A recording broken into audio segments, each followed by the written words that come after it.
Viewers, आज मैं आपको ले चलता हूँ विद्यार्थियों के लिए जो ग्रुप सी और लोअर पीसीएस की तैयारी कर रहे हैं। इसमें जो मुख्य चीज़ें हैं, आज हिंदी विषय पर है, जो हिंदी व्याकरण है उससे संबंधित आपको मैं क्वेश्चन आंसर और किस तरह के क्वेश्चन आते हैं उसके बारे में बताऊंगा। और आप इस वीडियो को ध्यान से देखना, बिल्कुल भी स्किप ना कीजिएगा। आपका लाइव का सवाल है और आप देख सकते हैं कि आप इस तरह की वीडियो को देखते रहिए और मैं आपके लिए इस तरह की वीडियो लाता रहूँगा। और वीडियो को लाइक और शेयर और कमेंट में ज़रूर बताना कि आपको वीडियो कैसी लगी। तो मैं आपके लिए इस तरह की वीडियो देता रहूँगा। तो मैं अब ले चलता हूँ आपको सामान्य हिंदी, जैसे उसमें जो व्याकरण होता है उसमें जो क्या क्या होती हैं, शुरू से लेके और लास्ट तक आपको डिटेल्स बताता रहूँगा कि किस तरह के क्वेश्चन, किससे क्वेश्चन आते हैं, उससे संबंधित आपको पूरी जानकारी दूँगा। और आप देख सकते हैं, तो ले चलता हूँ आपको आपके इस क्वेश्चन पुस्तिका की तरफ और आप इस वीडियो को देखते रहिए। तो गाइस, ये रहा सामान्य हिंदी एवं व्याकरण, जिसको हम इंग्लिश में जनरल हिंदी एंड ग्रामर कहते हैं। और आपको बताने जा रहे हैं कि ये ग्रुप सी और अभी लेटेस्ट लोअर पीसीएस के पद निकल रखे हैं, जिसमें अलग अलग डिपार्टमेंट के अलग अलग वैकेंसी निकल रखी हैं। आप डीप करके इसको वीडियो को स्किप ना कीजिएगा और वीडियो को स्टेप बाय स्टेप देखते रहिएगा। इसमें क्या क्या आएगा पूरी डिटेल बताऊंगा कि इसमें क्या किस चीज़ से क्वेश्चन आएंगे, किस मैटर से क्वेश्चन आएंगे, क्या पॉइंट्स होंगे, आप इस तरह के देख सकते हैं। तो ले चलता हूँ आपको सबसे पहले इसमें जो हिंदी, जो सामान्य हिंदी है, जो इसमें व्याकरण है उससे संबंधित जो क्वेश्चन है। तो ये देखिए आप, ये जो अभी इसमें जो जो सब्जेक्ट इंडेक्स है यानी विषय सूची जो है इस प्रकार के, जैसे इस जो हिंदी भाषा का जो अर्थ है वो क्या है, इस तरह के देवनागरिक से संबंधित है, पूर्ण वर्ण विचार है, वर्णमाला है, उपसर्ग है, प्रत्यय उपसर्ग है, इस तरह के क्वेश्चन। इन्हीं से आपको दो दो चार चार क्वेश्चन आते रहेंगे। जो हिंदी आएगी ग्रुप सी में 30 नंबर की और 50 नंबर की हिंदी लोअर पीसीएस में। तो इस तरह के क्वेश्चन आते रहेंगे, आप देख सकते हैं। इसमें जो हिंदी व्याकरण के महत्वपूर्ण कारक होते हैं, जो संज्ञा, लिंग, वचन, कारक, इनमें से भी दो दो क्वेश्चन आते रहते हैं। तो ये रही इंडेक्स। तो आपको स्टेप बाय स्टेप आपको दिखाते रहिए। आप देखिए संधि एवं समास, जो इस तरह के हैं, विलोम शब्द हो गए, मुहावरे हो गए, लोकोक्तियाँ हो गए, रचनाएँ हो गई, इस तरह की शब्दावली इस प्रश्न पुस्तिका में है। तो अब आपको सीधा लेके चलते हैं अध्याय नंबर 1 पे। ये जो इसमें अध्याय नंबर में जो इसमें पूछा गया है, हिंदी भाषा का अर्थ और परिभाषा का स्वरूप। तो इस तरह के वीडियो आप बिल्कुल भी स्किप ना करिए। आप इसको दोबारा डाउनलोड करके देख सकते हैं, अपने व्हाट्सएप अपने दोस्तों को भेज सकते हैं। पूरी जानकारी दे रहा हूँ इसमें, स्टेप बाय स्टेप आप इसको पढ़ते रहे आराम आराम, इसलिए मैं आपको धीरे धीरे इसको आगे बढ़ रहा हूँ। ये देखिए, ये देखिए आप इसको पॉज करके भी देख सकते हैं, पढ़ सकते हैं पूरी बुक को। तो ये रही सामान्य हिंदी और व्याकरण की जो, देखिए कारक जो होते हैं क्या क्या होते हैं, ये पूरी तरह एक क्वेश्चन तो, एक या दो क्वेश्चन तो बनते बनते हैं। जैसे पूछते हैं कि मानक में जैसे मी किस में लगता है, जैसे अधिकरण हो गया, कर्ता किस में लगता है, कर्ता के लिए क्या लगता है नी, तो कर्म के लिए क्या लगता है को, तो करण के लिए से, संपादन के लिए के लिए। तो इस तरह जो विभक्त चिन्ह होते हैं उससे संबंधित क्वेश्चन आते हैं। इसके लिए जो उदाहरण आपको दे रखे हैं, तो आप इसको इसकी बिल्कुल ना कीजिएगा और आप स्टेप बाय स्टेप इसको पढ़ते रहिए। और चलो आगे चलते हैं। तो इस तरह के क्वेश्चन लघु उत्तरीय प्रश्न जो पुस्तिका है इस प्रकार के, जैसे आ गए कि भाषा का अर्थ और स्पष्ट कीजिए। तो इस तरह के क्वेश्चन आपको देते रहेंगे और पूछते रहेंगे। तो अब नेक्स्ट जो अध्याय है इसमें हिंदी भाषा का विकास। अब इसमें से जो क्वेश्चन बनता है, हिंदी भाषा का जो विकास है वो कैसे कैसे हुआ है और कैसे कैसे इसमें क्वेश्चन आएंगे, वो इस तरह के हैं। जैसे वैदिक संस्कृत जो काल है वो कब से कब तक था, लौकिक संस्कृत काल कब से कब तक था। तो इस तरह के क्वेश्चन आपके बीच में आते रहेंगे। और जैसे इसमें आगे बताता हूँ मैं आपको। ये देखिए, जैसे प्राचीन हिंदी है, कब से कब तक इसका काल था। जैसे 1100 ईस्वी से लेकर 1350 ईस्वी तक था। मध्यकाल हिंदी का 1350 से 850 तक था। आधुनिक हिंदी का 850 1850 से और अभी तक चल रहा है। जो अभी जो वर्तमान में जो जो काल चल रहा है आधुनिक काल है, और जो हिंदी की अभी तक जो है 1850 से जो ये आधुनिक हिंदी काल चल रहा है, ठीक है। तो इस तरह के जो आप देखो स्टेप बाय, जो प्राचीन हिंदी का जो काल है इसकी पूरी डिटेल आप देख सकते हैं। इसमें ये है, आप देखो इसमें देवनागरी की जो लिपि है, जो भारत की जो जो हिंदी लिपि है वो देवनागरी लिपि से बनी हुई है, आप देख सकते हैं। तो ये एक मौलिक लिपि होती है जो भारत की प्राचीन और देव भाषा के रूप में संस्कृत भाषा से ली गई थी, ठीक है। तो ये संस्कृत भाषा की एक लिपि रही थी, जो संस्कृत के सनातन उत्तराधिकारी के रूप में हिंदी में एक जननी है, संस्कृत की भाषा है, अधिसूचना था अपनाई गई है। तो इस प्रकार की जो लिपि है, जो हमारी भाषा है देवनागरी लिपि भाषा जो है, इस तरह की भाषा है। तो आप देख सकते हैं देवनागरी की जो उत्पत्ति कैसे हुई है। तो एक यहाँ पे एक स्ट्रक्चर बना हुआ है, आप देख सकते हैं। जैसे देवनागरी लिपि का जो विकास है वो कैसे कैसे हुआ, पहले क्या हुआ, प्राचीन संस्कृत, फिर प्राचीन संस्कृत से क्या निकल लगा, जैसे लौकिक संस्कृत हो गया, फिर लौकिक संस्कृत और पहली प्राकृत, ठीक है। तो उन दोनों से मिलके क्या बना था, पाली भाषा एक दूसरी प्राकृत है। तो जो पाली भाषा है उससे तीन चीज़ें निकल गई, सैर सैनी, अर्धमगधी और मागधी। तो इस तरह की सैर सैनी से कितनी भाषाएं नहीं, तो इस तरह का एक स्ट्रक्चर बना हुआ। आप इसको, मैं पूरी वीडियो अगर पूरा डिटेल बताऊंगा तो वीडियो बहुत लंबी हो जाएगी। तो इसलिए मैं आपको फटाफट फटाफट लेके चलता हूँ कि जो क्या क्या क्वेश्चन आएंगे। तो इस तरह आप इसको बिल्कुल भी स्किप ना करेंगे, एक एक स्टेप बाय स्टेप पढ़ सकते हैं। अब अध्याय 4 में जो वर्ण होते हैं हिंदी वर्णमाला के, जो वर्तनी होती है, शुद्ध और अशुद्ध शब्द जो होते हैं, वो इस तरह के क्वेश्चन बनते हैं। इसमें से भी 2-4 क्वेश्चन आते रहते हैं। हमारी ध्वनि क्या होती है, जो हमारी ध्वनि के जो मूल स्रोत है वो क्या है, वो इस तरह की पूरी डिटेल्स आपको इस पुस्तिका में दी गई है। तो आप इस वीडियो को बिल्कुल भी स्किप ना कीजिएगा, और आप स्टेप बाय स्टेप इसको दीजिए देखना। और आपको किसी भी एग्ज़ाम में निकलने से कोई नहीं रोक सकता अगर आपने डिटेल इसको देख ली है। तो आप इस वीडियो को बीच बीच में गाइज लाइक और शेयर भी ज़रूर करते रहना, ताकि उन लोगों तक पहुंच सके जो इनको जो ग्रुप सी की तैयारी कर रहे हैं। और पूरी पूरी तरह इस वीडियो को देखना। और अब देखो इसमें जो 5वें अध्याय है इसमें उपसर्ग है, उपसर्ग और प्रत्यय। इसमें उपसर्ग से संबंधित जो हिंदी भाषा है उससे संबंधित क्वेश्चन आते हैं। उपसर्ग से भी 1-2 क्वेश्चन बनते हैं, जैसे उपसर्ग क्या होते हैं, ठीक है, प्रत्यय क्या होते हैं। तो इस तरह के क्वेश्चन इस डिटेल में पूरी डिटेल तो नहीं बता पाऊँगा, एक एक स्टेप नहीं बता पाऊँगा। तो आप वीडियो को स्किप ना कीजिएगा और इस वीडियो को कंटिन्यू देखते रहिए, और डाउनलोड करना और अपने दोस्तों तक पहुंचाना, और लाइक शेयर ज़रूर करना, ताकि अपने जो फ्रेंड होंगे उन तक पहुंच सकें हैं। देखिए ये उपसर्ग है, क्या क्या उपसर्ग होते हैं, किस में प्रत्यय होते हैं, कैसे कैसे प्रत्यय लगता है, कैसे उपसर्ग लगता है। अब देखो जो अध्याय नंबर 6 है वो है हमारा तत्सम हो गया, तद्भव हो गया, देशज हो गया, विदेशज हो गया। तो इसमें देशज और विदेश विदेशज जो शब्द होते हैं, जो संकर शब्द होते हैं, तत्सम शब्द, तद्भव शब्द, इस तरह के जो शब्द होते हैं, हाँ, तो इस तरह के जो एक होती हैं, तो ये हमारे जो भाषाएं होती है उससे रिलेटेड होते हैं। जैसे कि विश्व की प्रमुख भाषाएं जैसे फ्रेंच, यूनानी, स्पेनिश, रसियन, जर्मन, जैनी, जापानी इत्यादि जो भाषा तो जो मूल शब्दों को अथवा अलग भाषाओं के आधुनिक शब्दों के रूप में परिवर्तन करते हैं।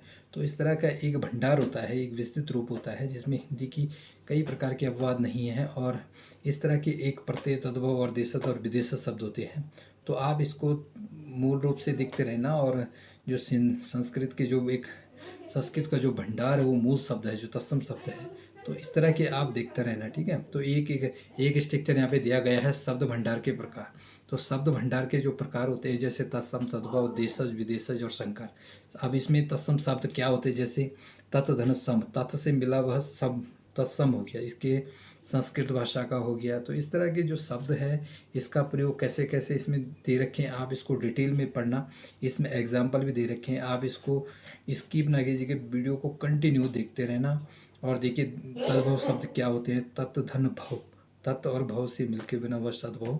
तो इस तरह के एक कंटिन्यू स्टेप बाय स्टेप इसको पढ़ते रहना और डाउनलोड ज़रूर करना है। डाउनलोड करके इसको आराम से इसको पढ़ना और शेयर भी करना इसको, ताकि आपके दोस्तों तक पहुंच सके। और जो लोग ग्रुप सी की तैयारी कर रहे हैं और लोअर बीसीएस की तैयारी कर रहे हैं, अदर एग्ज़ाम की तैयारी कर रहे हैं, अब हिंदी कंपलसरी है। हिंदी से संबंधित जो क्वेश्चन, जिसमें एसआई की, जो पुलिस एसआई की, उसमें से जो 100 नंबर का जो हिंदी आता है, उससे संबंधित सबसे बेनिफिट इसमें जो एसआई की तैयारी, पुलिस की तैयारी कर रहे हैं, उनके लिए बहुत ही फायदेमंद है ये हिंदी। इसमें से क्वेश्चन कम से कम 100 नंबर के क्वेश्चन आएंगे, तो आपको एग्ज़ाम को क्वालिफाई करने से कोई नहीं रोक सकता। आप इसको बाय स्टेप देखते रहना। तो दोस्तों, अब लेके चलते हैं आपको विदेशी शब्द। तो विदेशज जो शब्द होते हैं वो किस तरह के शब्द होते हैं, ये जो हिंदी भाषा से आए हुए शब्द होते हैं, ठीक है। तो आप इसको, विदेशज जो होते हैं, जो देश के बाहर के शब्द होते हैं, जैसे अंग्रेजी पुर्तगाली शब्द हो गए, फ्रेंच शब्द हो गए, जो मतलब देश से बाहर के, विदेश से मतलब विदेश के शब्द जो होते हैं, अलग कंट्रीज़ के जो शब्द हैं, इस प्रकार के शब्द विदेशज में आते हैं। तो क्लियर। तो दोस्तों, वीडियो को लाइक और शेयर करते रहना। अब देखो, अध्याय जो 7 है वो क्या है, पलवन लक्ष्य भाषा के स्रोत। अब पलवन क्या होता है, ये पलवन एक शाब्दिक अर्थ होता है, किसी भी विषय का और विचार का विस्तार होता है, जैसे भाव का, विचार का अर्थ स्पष्ट किया जाता है, ठीक है। तो ये पलवन शब्द होते हैं, ठीक है। तो इस तरह के शब्द आपको, इस तरह के क्वेश्चन ऐसे आप तो एग्जामिनर ऐसे ऐसे क्वेश्चन बना रहे हैं कि जो आपने सुना भी नहीं होगा, पलवन शब्द क्या होता है। तो इस तरह के क्वेश्चन ज़्यादातर फोकस रखता है एग्जामिनर।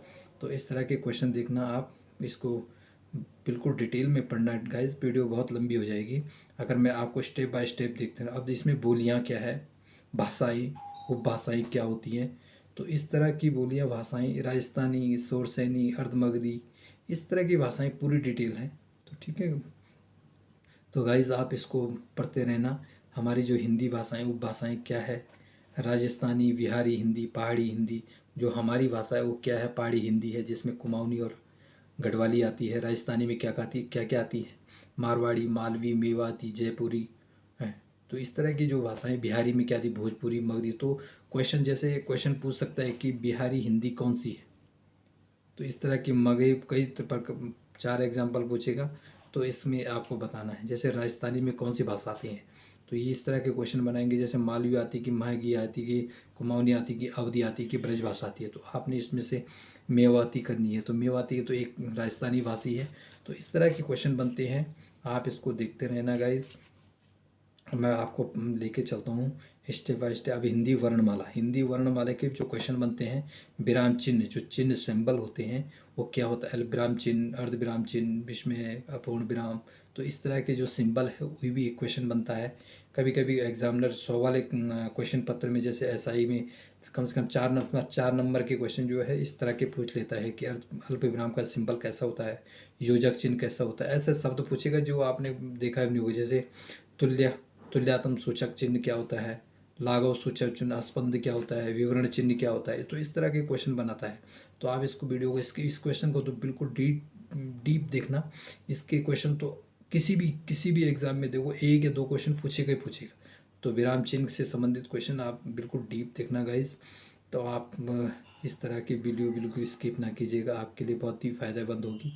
तो आप देख सकते हैं। अब चलो अध्याय 10 में आ गए हम, जो हिंदी व्याकरण के महत्वपूर्ण जो कारक है, जो संज्ञा है, संज्ञा से भी आती है। संज्ञा से क्वेश्चन बनते हैं, 3-4 क्वेश्चन बनते हैं। जैसे व्यक्ति संज्ञा के जो भेद, कितने भेद होते हैं, 5 भेद होते हैं। इस तरह के क्वेश्चन बनते हैं कि संज्ञा के कितने भेद होते हैं, 5 भेद होते हैं। व्यक्तिवाचक संज्ञा, जातिवाचक, भाववाचक और समूहवाचक और द्रव्यवाचक। अब पूछेगा कि जब व्यक्तिवाचक संज्ञा कौन सा होता है, तो आपने उसमें ओके इस तरह के कई ऑप्शन पूछेगा, तो आपको बताना है कि व्यक्तिवाचक संज्ञा क्या है। तो इस तरह के कोई कंट्री से पूछेगा, कोई शहर से पूछेगा, कोई समुद्र से पूछेगा, कोई नदियों से पूछेगा। तो इस तरह के क्वेश्चन आता है व्यक्तिवाचक संज्ञा में। इसी तरह का जातिवाचक पूछेगा। और इस तरह के संज्ञा के बारे में जो क्वेश्चन है, इसको भी डीप पढ़ लेने, इसमें से भी 1-2 क्वेश्चन बनते हैं। अब आते हैं अध्याय नंबर 11 में, और संधि और समास। इसमें से भी 2 क्वेश्चन बनते हैं गाइस, जिसमें इस पूछेगा कि संधि के कितने भेद होते हैं। संधि के 3 भेद होते हैं, जैसे स्वर संधि, व्यंजन संधि और विसर्ग संधि। अब स्वर संधि के भी पूछेंगे कि स्वर संधि में, स्वर संधि की जो क्या है, किस तरह के स्वर संधि के कितने भेद होते हैं। तो स्वर संधि के इस तरह के जो 5 भेद होते हैं उसके बारे में मैं स्ट्रक्चर्स इस प्रकार है, डीप नहीं बता पाऊँगा, आप देखते रहना। दीर्घ संधि, गुण संधि, वृद्धि संधि, यण संधि और आयादी संधि। तो इस तरह के गाइस आप इसको वीडियो को बिल्कुल स्किप ना कीजिएगा। एग्जाम्पल, पूरा एग्जाम्पल दे रखा है, आप इसके लिए नोट्स भी बना सकते हैं। तो आप नोट्स बना के इसको डाल सकते हैं गाइस। तो इस तरह के मैं अपने सोशल मीडिया, फेसबुक और यूट्यूब, आप यूट्यूब चैनल में इसको सब्सक्राइब कीजिएगा और लाइक करना और शेयर करना, अपने दोस्तों तक पहुंचाना। तो गाइज़ आप इस तरह के क्वेश्चन देखते रहना। तो मैं ये देखिए, ये सब संधियाँ हैं, किस प्रकार के क्वेश्चन, इसी तरह के क्वेश्चन बनते हैं। पर्यायवाची हो गया, अध्याय नंबर 13 में देखो पर्यायवाची शब्द है।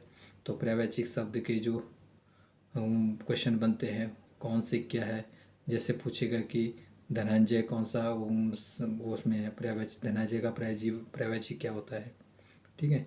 तो इसी प्रकार का विकारी का क्या होता है, दंती का क्या होता है। तो इस तरह के ये पूरा, इसमें से भी 2 क्वेश्चन बनते हैं। तो आप देख लेना, ये पर्यायवाची शब्द है। तो इस तरह के क्वेश्चन ज़रूर बनेंगे, आप इसको बिल्कुल भी स्किप ना कीजिएगा। और अब आ जाओ अध्याय नंबर 14 पे, जिसमें आता है समानार्थी और समानार्थ और समानार्थी शब्द। तो दोस्तों आप देख सकते हैं कि समानार्थी शब्द क्या होते हैं, इस तरह के शब्द, इसमें भी एक स्ट्रक्चर दिया गया है। इस स्ट्रक्चर को आप भरी पूरी पढ़ते रहना और देखते रहना। तो ठीक है, पूर्ण समानार्थी शब्द क्या होते हैं, तो आप देखिए। इसकी गाइस, इस वीडियो को स्किप बिल्कुल ना करना, ठीक है। तो ये देखो, अब अध्याय नंबर शब्द युग्म, शब्द युग्म से संबंधित क्वेश्चन आते हैं, 2-3 क्वेश्चन आते हैं। शब्द युग्म क्या होते हैं, जैसे अनिल का क्या होता है, ये शब्द युग्म क्वेश्चन होते हैं, ठीक है। तो देखिए, अब आगे आगे चलता रहूँगा सारे। अब इसमें जो मेन है मुहावरे, मेन जो मुख्य रूप से जो क्वेश्चन बनते हैं, 1-2 क्वेश्चन मुहावरे के भी आते हैं, लोकोक्तियाँ भी आती है। तो हिंदी भाषा के जो मुहावरे शब्द की उत्पत्ति वो अरबी भाषा से हुई थी। तो गाइज आप इसको देखते हैं ना, तो मुहावरे से भी कुछ 2-4 क्वेश्चन बनते हैं।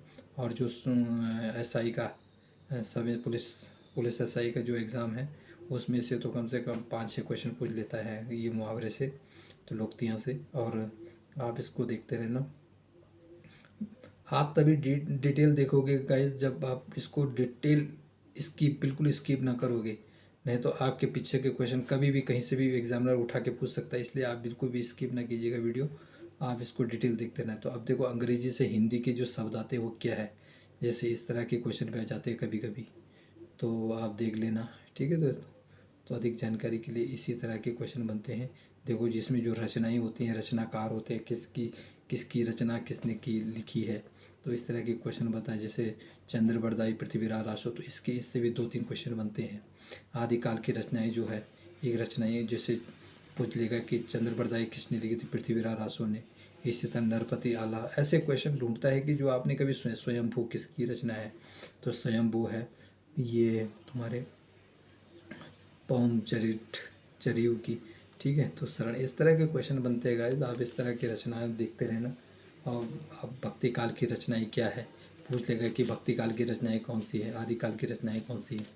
तो आप इस तरह के क्वेश्चन गाइस देखते रहना। आप देखिए, सतव काव्य कौन से हैं, नानक देव की, कबीरदास की, मूलक दास की, ये सब क्या है, संत कवि की रचनाएं हैं, ठीक है, संत कवि की रचनाएं। अब मौलिक आत्मकथाएं और कृतिका, तो इस तरह ये अध्याय नंबर 19 में है दोस्तों। और ये देखिए, महात्मा गांधी की कृति रचनाएं, जवाहरलाल नेहरू की, राहुल संगरत्यान, और दयानंद सरस्वती के, श्याम सुंदर के, रविरम बिलास, रामविलास शुक्ला के, स्वामी श्रद्धानंद, महात्मा नारायण, राजंत राय, वियोगी हरि, भीष्म शाहनी, कमलेश्वर अजयंतर के, इस तरह की जो कृतियाँ और रचनाएँ हैं वो इस सब इसमें दिए गए, इसको बिल्कुल भी स्किप ना करना। और हिंदी की जो सर्वप्रथम जो अध्याय नंबर थे, इसमें जो हिंदी में सर्वप्रथम जो क्या थे, वो सब इसमें कवि और रचना ये सब पूछ रखे इसमें। देखो, किसने हिंदी के सर्वप्रथम गीतकार कौन थे, हिंदी के सर्वप्रथम रचनाकार कौन थे, तो इस प्रकार के क्वेश्चन आते हैं। इसमें से भी 2-3 क्वेश्चन बनते हैं दोस्तों। तो आप अध्याय नंबर 21 में देखिए, मानक शब्दावली, मानक शब्दावली भी के क्वेश्चन बनते हैं, 1-2 शब्दावली। तो इसमें आगे देखना आप, शब्दावली के जो मानवीकरण किस प्रकार है, जैसे आता है कि संस्कृत भाषा के शब्दों के आधार पर हिंदी के शब्दों को बनाइए, तो इस प्रकार के शब्द आते हैं। किस प्रकार के। अब आते हैं गद्य अवतरण का अनुवाद। तो इस प्रकार के हिंदी से अंग्रेजी ट्रांसलेट जो करते हैं उससे संबंधित क्वेश्चन आता है, वो उसमें आता है किसमें, जो बैंक हो गया, एसएससी के जो क्वेश्चन आते हैं, एसएससी के जो क्वेश्चन आते हैं, तो इस तरह के क्वेश्चन हैं हिंदी अनुवादन के। तो अब आता है 23 नंबर अध्याय में गद्यांश के सर्वेक्षण, ठीक है, पलवन, ठीक है। तो दोस्तों आप वीडियो को बिल्कुल भी स्किप ना करना। अब देखो गद्यांश तथा उनसे संबंधित प्रश्न उत्तर आते हैं अध्याय नंबर। वीडियो बहुत लंबी हो रही है दोस्तों, आप इसको देखते रहना है किस प्रकार के क्वेश्चन हैं। तो अनेक शब्द के लिए शब्द क्या है, ये अध्याय नंबर 25 में। तो ये देखिए, जैसे आता है पुरुष गोद में सोने वाली स्त्री, अंक साहिनी, ठीक है, इस तरह के क्वेश्चन भी आते हैं। देखो एग्जामर कहीं से भी पूछ सकते हैं, ऐसा कुछ नहीं है कि यही क्वेश्चन आएगा, कहीं से भी। आप वीडियो को बिल्कुल भी स्किप ना करना और ये आप देखते रहना इसमें कि किस प्रकार के क्वेश्चन आते हैं, ठीक है। लक्षण और उदाहरण, जिसमें शब्द अलंकार, अनुप्रास अलंकार, शेखन अलंकार, तो अलंकार भी पूछता है एग्जामिनर, तो आप बिल्कुल भी देख लेना। तो इस प्रकार के, इस तरह का ये प्रश्न पुस्तिका थी दोस्तों। तो चाहती हूँ आपको वीडियो अच्छी लगी होगी, और वीडियो को लाइक और शेयर कमेंट में ज़रूर बताना, और यूट्यूब सब्सक्राइब ज़रूर करना। A to Z रवि पहाड़ी ब्लॉग पे आप इसको सर्च कर सकते हैं, आप इसको मैं इसमें डाउनलोड कर दूंगा दोस्तों, तो आप देख सकते हैं इसको। अब मैं इसके पूरा बैक चलता हूँ। तो इस तरह के जो ये क्वेश्चन पत्र हैं, तो आप इसको बिल्कुल भी स्किप ना करके इसको डाउनलोड करके शेयर करना, और वीडियो को लाइक भी करना दोस्तों। तो मिलते हैं दोस्तों अब नए ब्लॉग में अपने, और इसी तरह का ब्लॉग मैं आपके लिए बनता रहूँगा। आपका साथ चाहिए, वीडियो को लाइक और सब्सक्राइब ज़रूर करना है, और वीडियो को बिल्कुल भी स्किप ना करना। तो इस तरह के वीडियो देखते रहना, और मैं आपके लिए अलग अलग तरह के ब्लॉग्स बनाता रहूँगा, और इस तरह के ब्लॉग्स भी लेके रहूँगा। तो thank you so watching this blog.